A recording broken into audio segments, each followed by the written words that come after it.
محسن صاحب ذرا میں آپ سے بات کا آغاز کروں. جو اعداد و شمار سامنے آئے ہیں وہ حیران کن اس زاویے سے ہیں کہ آپ نے تو آسٹیریٹی کیمپین چلائی اور آپ نے گاڑیاں بھی آکشن کیں اور آپ نے کہا کہ جی ہم نے خرچے اپنے کم کرنے ہیں, پرائم منسٹر ہاؤس نہیں ہم استعمال کریں گے وغیرہ وغیرہ, لمبی لسٹ ہے. لیکن جو اعداد و شمار سامنے پہلے 3 مہینے کے آئے ہیں اس میں آپ کے خرچے بڑھ گئے ہیں. تو میں ذرا آپ سے جاننا چاہوں گا کہ یہ کیا ہوا کہ ایک طرف اخراجات کی کمی کی کیمپینز لیکن خرچہ بڑھتا ہوا؟ دیکھیے, اکانومی کو ٹھیک کرنے کے لیے طلعت صاحب آپ جانتے ہیں کہ 3-4 پیرامیٹرز ہیں کہ ہم نے کس طرح ایکسپورٹ بڑھانی ہے, کس طرح سے امپورٹ کم کرنی ہے, کس طریقے سے فارن انویسٹمنٹ کو انکریج کرنا ہے, کس طریقے سے ریمیٹنسز زیادہ کرنی ہے اور کس طریقے سے اخراجات کم کرنے. اب اخراجات کی مد میں جب ہم یہاں دیکھتے ہیں تو یہ تو آپ کو بھی معلوم ہے, ہم سب کو معلوم ہے کہ ہمارے جو گزشتہ پہلے جو پرائم منسٹر صاحبان گزر چکے ہیں, خاص طور پہ پچھلے دور میں, وہ تو ایک جو فورن کا ٹرپ ہوتا تھا اس میں 6 دن کے لیے وہ جایا کرتے تھے, اور جس طریقے سے جاتے تھے کہ 777 ہے یا 737 کی فگریشن چینج کرنے میں 1 دن لگتا تھا, 1 دن جانے کا 1 دن آنے کا, 2 دن آرام کے 1 دن کام کا. اب تو جو اس طریقے سے یہ جو طوفانی قسم کے دورے ہو رہے ہیں اس میں آپ دیکھ رہے ہیں کہ نہ تو کوئی فیملی کا ممبر ساتھ ہے, نہ کوئی فوج در فوج ہے وزراء کی اور ساتھ ہی مشیروں کی جو کہ کمپنی کر رہے ہیں. لیکن سینیٹر صاحب قطع کلامی صرف ایک آپ کے سامنے میں ایک سطر رکھتا ہوں. جو کرنٹ ایکسپینڈیچر ہے, موجودہ اخراجات جو ہیں اس وقت 14 خرب 80 ارب روپے ہیں, جبکہ گزشتہ برس جب یہ سب کچھ ہو رہا تھا جو آپ فرما رہے ہیں 12 خرب 40 ارب روپے تھے. تو اگر شاہانہ انداز سے ابھی بھی حکومت نہیں چلائی جا رہی تو یہ خرچے کیوں بڑھ گئے؟ نہیں, کرنٹ ایکسپینڈیچر تو دیکھیے اس میں تو یہ چیزیں تو شامل نہیں ہوتی, اس میں تو بہت سارے آپ کے ایکسپینسز ہیں جو کہ ہمیں ورثے میں ملے ہیں, جو کہ ایکسپینڈیچر ہم نے کرنے ہیں اس کو تو ہم کٹ ڈاؤن تو نہیں کر سکتے. یعنی اگر سٹیل مل کے ہم نے کرنٹ اس میں سے دینے ہیں, یعنی ہم نے سیلریز اگر دینی ہیں, اس طریقے سے کرنٹ ایکسپینڈیچر جو ہیں وہ تو ہم نے دینے ہیں, وہ تو کرنے ہیں. یہ تو ایک انسٹیٹیوشن جو کہ ایک پاکستانی ہونے کا اب ہمارا پرائم منسٹر ثبوت دے رہا ہے کہ he is dressed in Pakistani clothes and he behaves like Pakistani. تو کرنٹ اکاؤنٹ ڈیفیسٹ کا جو آسٹیریٹی کیمپین سے کوئی تعلق نہیں ہے؟ نہیں, اس کا تعلق اس سے نہیں ہے. اس کا تو جو ایکسپینڈیچر کا آپ کا کالم آتا ہے یا جو آپ کے اخراجات باقی ہوتے ہیں یا جو ثوابدیدی فنڈز ہوتے ہیں ان کو جب آپ جا کے پھرولیں گے دیکھیں گے ان میں آپ کو یہ فگر ملیں گے. ابھی آپ ادھر ہی رک جائیں ذرا, زبیر صاحب کا پوائنٹ آف ویو اور شہباز رانا صاحب جن کی رپورٹ ہم نے پارشلی کوٹ بھی کی ہے ان سے ہی بات کریں گے. زبیر صاحب گو اہیڈ. جی, میرا خیال ہے یہ 3-4 چیزیں جو سینیٹر صاحب نے بتائیں تھیں اس کا فسکل ڈیفیسٹ سے کوئی تعلک نہیں ہے. وہ جو کہہ رہے تھے ریمیٹنسز یا ایکسپورٹس یا امپورٹس وغیرہ, fiscal deficits is just the difference between جو آپ نے ریونیو کمایا ہے کوارٹر میں اور جو آپ کا کرنٹ ایکسپینڈیچر ہے. اب ظاہر سی بات ہے, حیران کن بات یہ ہے کہ جو پی ٹی آئی کا کلیم تھا وہ جب بجٹ پیش کیا تھا فائنینس منسٹر نے تو اسی میں ایکسپوز ہو گیا تھا. ایک تو ٹیکس کی جو گروتھ ہے, کیونکہ پلیز انڈرسٹینڈ 10.5 مہینے تھے ان کے پاس, سو پورا سال تھا ان کو اپنا پلان کو امپلیمنٹ کرنے کے لیے, وہ ویژن وہ تھنکنگ جس سے وہ براڈن کرنا تھا ٹیکس اینڈ سو آن. سو وہ کہیں بھی نہیں نظر آئی تھی. وہی وہ جو انڈائریکٹ ٹیکسز تھے وہ 90 billion if I am not wrong بڑھا دیے گئے پورے سال کے لیے. سو انڈائریکٹ ٹیکسیشن وغیرہ کی گئی لیکن 14% گروتھ پورے سال کی دکھائی گئی ایز اگینسٹ 20% جو جنرلی پچھلے 5 سال میں ایکسیپٹ فار 1 ایئر 5 سال میں 20% گروتھ. سو اگر ٹیکس آپ کو اس حساب سے نہیں ریونیو بڑھے گا اور آپ کا ایکسپینڈیچر انیوژلی بڑھے گا تو ظاہر سی بات ہے لیکن آپ کے لیے کیا ایکسپینڈیچر کا بڑھنا, خرچ و اخراجات کا بڑھنا آپ کے لیے حیران کن ہے؟ کیونکہ ہمیں یہی بتایا گیا تھا کہ ہم تمام جو ایکسٹرا فیٹ ہے اخراجات کا اس کو ختم کر دیں گے اور کنٹرول میں لے آئیں گے, لیکن یہاں پر جی ڈی پی کی جو پرسنٹیج ہے اس میں پہلے 3.5% تھا, اب 3.9%. ہم پہلے دن سے یہ کہہ رہے تھے یہ جو گائے بھینسیں آپ بیچ کے اور یہ کاریں بیچ کے جو فوکس اپنا وہاں رکھ رہے ہیں اس سے کچھ بھی نہیں ہوگا, آپ اصل چیزوں پر آئیں. اور یہ فسکل ڈیفیسٹ طلعت صاحب بڑا ہے انسپائٹ آف دا فیکٹ جو آپ نے کہا کہ پی ایس ڈی پی کٹ ہوا ہے. So P S D P spending آپ نے کٹ کر کے اس کے امپلیکیشنز نیگیٹو ہیں اکانومی پر, بیکاز گروتھ آپ کی سٹیفل ہوگی, آپ کی امپلائمنٹ کم, ان امپلائمنٹ بڑھے گی, تو وہ الگ نقصانات ہیں. سو میرا خیال یہ ہے کہ ہمیں نہیں پتا تھا کہ اتنی جلدی ایکسپوز ہوں گے اور ان کے پاس کوئی بھی سلوشن نہیں ہے. اور وہ سینیٹر صاحب اس حوالے سے صحیح کہہ رہے ہیں, وہ جو بڑی بڑی باتیں اور سمپلسٹک سلوشنز تھے نا وہ تھے ہی نہیں. They were not there. ان کا معیشت سے تعلق بتا دیں کہ کہاں بنتا کٹ نہیں تھا, کریں گے, لیکن کون سے سمبولزم ایکسپینڈیچر ان میں کٹ کریں اہم گے. ہے. اگر شہباز صاحب سے میں بات کر پاؤں, شہباز صاحب تو یہ کیوں ہو رہا ہے باوجود اس کے کہ جو لوگوں کے اوپر پیسے خرچنے ہیں پبلک سیکٹر ڈیولپمنٹ اس کو تقریباً نصف کر دیا گیا, تو اس سے تو خرچے کم ہونے چاہیے. عام اصطلاح کے اندر جب آپ کے پاس پیسے کم ہو جاتے ہیں تو گھر کا بجٹ بناتے ہوئے آپ کہتے ہیں ہاتھ کھینچ لیں, اس پہ خرچ نہ کریں, اس پہ خرچ نہ کریں, اور مہینے کے آخر میں آپ کی جو بیلنس شیٹ ہے وہ اس میں نمایاں جو ہے نا بہتری نظر آتی ہے. لیکن یہاں پر ہاتھ کھینچنے کی مارکیٹنگ تو بڑی ہوئی ہے لیکن بیلنس شیٹ میں پتہ چلا خرچے بڑھ گئے. جی طلعت صاحب بہت شکریہ. اس کے میں 2-3 بنیادی جو اعداد و شمار ہے میں آپ کے سامنے رکھ دیتا ہوں. اس سے یہ چیز واضح ہو جائے کہ جو آسٹیرٹی کی جو کیمپین ہے یہ اس سے ظاہر یہ ہوتا ہے کہ حکومت کی جو اسٹریٹجی ہے وہ ٹھیک نہیں ہے. جو running of the civil government کے جو اخراجات تھے, جو budget P M L N کی حکومت کی گئی تھی, اس میں 463 ارب رکھے گئے تھے موجودہ مالی سال 2018-19 کے. جب اسد عمر صاحب نے آ کے اپنا جو منی بجٹ دیا اس میں اس خرچے کو 463 ارب سے کم کر کے انہوں نے 460 ارب روپے کر دیا. اس کا مطلب یہ ہوا کہ جو آسٹیرٹی ڈرائیو یہ بتا رہے ہیں اس کا جو ٹوٹل پورے سال میں فائدہ ہوگا وہ صرف 3 ارب روپے کا ہوگا. دوسری چیز, اسی منی بجٹ میں جو ہمارا جو سود کی ادائیگیوں کے اوپر جو اخراجات تھے وہ 16 کھرب اور 20 ارب روپے سے بڑھا کر 18 کھرب اور 42 ارب روپے کر دیے گئے. تو اس کا مطلب یہ ہو کہ ہم نے 222 ارب روپے ہماری جو ڈیٹ سروسنگ کی کاسٹ تھی وہ بڑھ گئی. ڈیفنس کا آپ نے بتا دیا کہ وہ خرچہ بھی بڑھ رہا ہے. تو پرابلم جو سر پاکستان کا ہے وہ کفائش آری نہیں ہے, یہاں سے آپ کو بہت زیادہ بچت نہیں ہونے جا رہی. ہم موجودہ حکومت کو جو آپ کے سامنے اعداد و شمار ہے اس کا بہت زیادہ ذمہ دار اس لیے ٹھہرا سکتے کہ یہ 18 اگست کو یہ اقتدار میں آئے تھے, ان کے پاس وہ ٹائم نہیں تھا.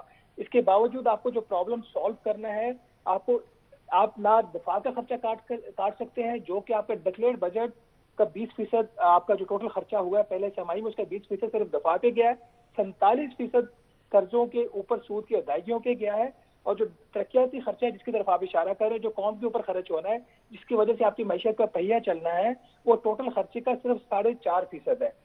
ہاں, اس کا جو حل ہے ان تینوں خرچوں حل پہ بھی آتے ہیں, ذرا سینیٹر صاحب کے پاس حل پہ بھی آتے ہیں. سینیٹر صاحب, تو بنیادی بات جو قوم کو بتانے کی ہے وہ یہ ہے کہ معیشت کے جو بڑے اہداف ہیں ان کو حاصل کرنے کے لیے ہم یہ چھوٹے چھوٹے اقدامات کرتے رہیں گے لیکن ان کا اثر نہیں پڑے گا. آپ نے وفاقی حکومت یا حکومت چلانے کے خرچے آپ نے کم کرنے ہیں, دفاعی اخراجات کے اوپر آپ نے بڑے کلیدی فیصلے کرنے ہیں. اگرچہ پبلک سیکٹر ڈیولپمنٹ آپ نے کنٹرول کر دیا لیکن خرچے بڑھتے چلے جا رہے ہیں, تو اس کے اوپر کوئی اسٹریٹجی حکومت کے پاس ہے اس وقت کہ بتائیں کہ جی ہم نے خرچے اس طرح کم کرنے؟ جی بات یہ جی, ایک تو میں نے جب پہلے بات کی تو میں کوئی فسکل ڈیفیسٹ کی بات نہیں کر رہا, میں اوور اکانومی کی اس وقت بات کر رہا تھا. اب بات یہ کہ آپ ہم سے کیا ایکسپیکٹ کرتے ہیں. اب اگر ایک حکومت نے 25 ارب ڈالر سے 20 ارب ڈالر پہ ایکسپورٹ چھوڑ دی ہے, اگر اس نے امپورٹس بڑھا دی ہے, اس نے پرائیویٹائزیشن جو پچھلے 5 سالوں میں ہے وہ کی نہیں ماں سوائے شیئرز کے, اس نے کاٹن کی پروڈکشن جو ہے وہ 14 ملین بیل سے 11 ملین بیل پہ لے آیا تھا. اب یہ ہے کہ ہم اس کے اوپر کام جب شروع کیا ہے تو 2-3 میں آپ کو چیزیں بتا دیتا ہوں.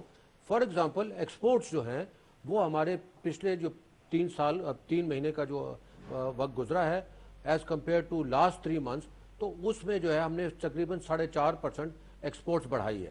وہ کیسے بڑھائی ہے؟ وہ اس طریقے سے بڑھائی ہے کہ ایک تو جو ڈالر کی پوزیشن ہے اس کو سٹیبل کیا ہے. دوسری بات یہ ہے کہ یہاں پہ جو انڈسٹری بند پڑی تھی اس کو ہم نے چلانے کی کوشش کی ہے with giving them some incentive in the form of بجلی اینڈ گیس وغیرہ. اسی طریقے سے امپورٹ آپ کی کم ہوئی ہے, فورن ریمیٹنس جو ہے پہلے سے آپ کی بڑھ گئی ہے. باقی یہ کہ جو کارخانے ہم نے لگانے تھے یہ ضروری ہے, یہ صحیح بات ہے کہ پریویس ایئر میں جو ایف ڈی آئیز آئی ہیں وہ ایگزوربنٹلی کافی زیادہ آئی ہیں, لیکن بیسیکلی کہاں سے آئی ہیں اس کا 75 بلکہ 80% واز فرام چائنا. اور کس کے لیے آئی ہیں؟ صرف ایک قسم کے پروجیکٹ کے لیے آئے ہیں جو کہ بجلی کے پروجیکٹ تھے, اور بجلی کے پروجیکٹ بھی وہ جو کہ چل نہ پائے اور جو چلے بھی ان کی آگے ٹرانسمیشن نہیں ہے. ہم اب اس کی طرف چلے ہیں کہ وہ جو فورن ریمیٹنس آئے وہ اس طرح کے کارخانوں میں لگے جہاں پہ کہ لیبر امپلائمنٹ ہو. اب ان چیزوں کو ٹھیک کرنے کی طرف ہم لگے. بالکل ٹھیک ہے, ہم یہ نہیں کہہ رہے کہ آپ کے مستقبل کے جو پلانز ہیں ان کے بارے میں بالکل بات نہیں کر رہے, لیکن صرف ہم نے بار بار پروگرام سے ہم یہی اس بات کا اعادہ کرتے ہیں کہ جو آپ نے معیار مقرر کیے تھے انہی کے اوپر پرکھے جا رہے ہیں. تو ہم نے یہ دیکھ لیا زبیر صاحب, ہم ذرا واپس آئیں اس کے اوپر, کہ ایک طرف تو جو حکومت کو چلانے کے خرچے ہیں وہ نسبتاً بہت کم ہوں گے یا جوں کہ تو برقرار رہیں گے, اس کے اندر اضافہ ہی ہوگا, تو حکومتوں والے خرچے جو ہیں وہ کم نہیں ہوں گے, تو ریونیو ہم نے جنریٹ کرنا. ہم نے اب ذرا دوسرے معاملے کی طرف چلتے ہیں. بہت کچھ سنا کہ باہر سے پیسے آ رہے ہیں, ابھی $1 بلین صرف سعودی عرب نے دیا ہے, اگلے جو انہوں نے $2 بلین دینے ہیں, جو ہماری آفیشل سے بات ہوئی ہے وہ کہہ رہے ہیں کہ ہمیں پتہ نہیں ہے کہ وہ 2 مہینے کے اندر آئیں گے یا کس طریقے سے آئیں گے. یہ بھی ہمیں پتہ نہیں ہے زبیر صاحب کہ جو وہ پیسے رکھوا رہے ہیں پاکستان کے اکاؤنٹ میں, وہ ظاہر ہم استعمال تو نہیں کریں گے, لیکن آیا اس کے اوپر انٹرسٹ ہم دیں گے یا نہیں دیں گے؟ بعض ماہرین کے خیال کے مطابق انٹرسٹ ہم دیں گے. اس کے علاوہ IMF کے ساتھ نیگوشیشنز جو ہیں اس کے اوپر ایمبیگوٹی برقرار ہے, تو ہمیں فوری طور پر جو مدد چاہیے تھی معاشی, اس کا اگر آپ اسیس کریں کہ 3 مہینے میں کیا ہوا؟ جی, ایک تو یہ ہے کہ وہ ظاہر سے حکومت کی طرف سے جو آپ کا بنیادی سوال تھا اس پر ہمیں کچھ بھی نہیں موقف ملا کہ فسکل میجرز کیا لیں گے. ایک چیز جو شہباز رانا نے کی تھی میں اس کو ری ایمفسائز کر دوں کہ جب ہم یہ کہتے تھے کہ موٹے موٹے اخراجات دیکھ لیں اور اس میں بتا دیں کہ ہم کہاں کمی کر سکتے ہیں, اور اب آ کے یہ وہی ڈیلیما فیس کر رہے ہیں کہ جو موٹے موٹے اخراجات ہیں اور وہ یہ گائے بھینسیں بیچ کے کچھ بھی نہیں ہوگا, اور جب تک آپ اپنا ریونیو نہیں بڑھائیں گے. دوسری بات یہ ہے کہ آپ نے کہا کہ جو ابھی جو صورتحال ہے سعودی عرب یا IMF کے حوالے سے, میں یہ سمجھتا ہوں کہ we are back to square one from where we started. جب انسرٹنٹی تھی کہ IMF جائیں گے نہیں جائیں گے, اور پرائم منسٹر نے اپنے اوتھ لینے کے بعد سپیچ میں کہا تھا کہ میں سعودی عربیہ یا IMF نہیں جاؤں گا. اس وقت IMF کے ساتھ سٹالڈ ہو گئی ہیں بات چیت, اور 15 جنوری کو دوبارہ ہوں گی. سو مارکیٹ میں ایک ان ایزینس دوبارہ سے آ گئی ہے کہ آخر کار جب فائنینس منسٹر نے کہا کہ ہمارا بیلنس آف پیمنٹ کا مسئلہ حل ہو چکا ہے, سو اس سے ان کا کیا بنیادی کیا ڈیٹیلز تھیں. چائنا سے ابھی تک ہمیں کچھ نہیں پتا, ہمیں ملائیشیا سے یا UAE سے کچھ نہیں پتا, IMF کے ساتھ کچھ ہوگا یا نہیں سعودی ہوگا. عرب سے جو پیسے 15 لیتے ہیں, جنوری کو ٹیم آئے گی. سعودی عرب سے جو پیسے لیتے ہیں, چین سے پیسے جو رکھوائے جاتے ہیں ڈپازٹ کے طور پہ, اس کے اوپر انٹرسٹ دیتے ہیں ہم یا نہیں دیتے ہیں؟ In fact it is an important point جو آپ نے کیا. مجھے تو اس وقت کچھ بھی نہیں ہے, مجھے تو ایسا محسوس ہو رہا تھا یہ انٹرسٹ فری ڈپازٹ ہے جس کو ہمیں سال کے بعد واپس کرنا پڑے گا $3 billion. But other than that کوئی ابھی تک اور ڈیٹیلز. تو اس کا ایگریمنٹ ہوتا نا باقاعدہ, ایسے تو نہیں ہوتا, اس کا ایگریمنٹ ہوتا ہے, باقاعدہ دستخط ہوتے ہیں, اس کے اندر تفصیلات ایگریمنٹ ہوتا ہے. تو وہ ڈیٹیلز تو طلعت صاحب آپ کو پتہ ہے ابھی تک سامنے نہیں آئی ہیں.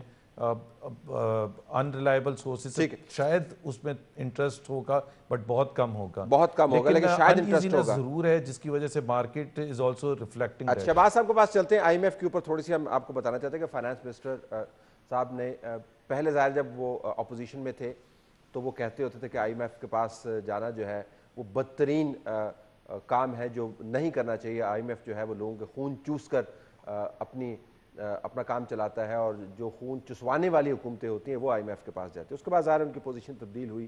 ہم ذرا بتانا چاہتے ہیں کہ IMF کے پاس جانے کے حوالے سے کتنی پالیسی کے اندر بل پھیر آئے ہیں. میں یو ٹرن کا لفظ نہیں استعمال کرتا, وہ بہت زیادہ استعمال ہو گیا. شہباز صاحب دیکھیں طلعت صاحب, اس میں تو کوئی شک والی بات نہیں ہے کہ IMF کے ساتھ جو ہمارے مذاکرات ہیں وہ ناکام ہو گئے ہیں. یہ پاکستان کی تاریخ میں شاید یہ پہلی دفعہ ہوا ہے کہ IMF کا مشن آیا آپ کے ساتھ پروگرام کی نیگوشیشن کرنے کے لیے, اور سٹاف لیول کا آپ کے ساتھ ان کے ساتھ ایگریمنٹ آپ نہیں کر سکے. تو ان کے لیے جو مثبت چیز تھی کہ جو IMF نے پریس ریلیز دی اور جو وزارت خزانہ نے پریس ریلیز دی, اس میں بہت زیادہ کوئی انہوں نے ایڈورس جو کامنٹس ہیں وہ نہیں دیے, جس کی وجہ سے ابھی ان کے پاس ایک کائنڈ آف فیس سیونگ ہے.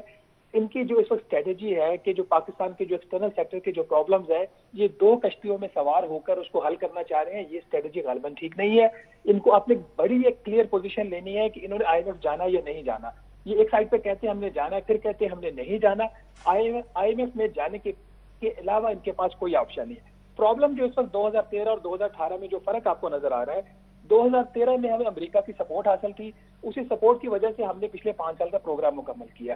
آج امریکہ پاکستان کے ساتھ بہت ٹف ہے, اور ون آف دا ریزن جو ہماری ٹاکس بریک ہوئی ہیں IMF کے ساتھ, اس میں جو ہمارے چین کے ساتھ جو معاملات ہیں, مالی معاملات ہیں یا معاشی معاملات ہیں, ان کی جو تفصیلات ہیں وہ جس طریقے سے وہ مانگ رہے ہیں شاید پاکستان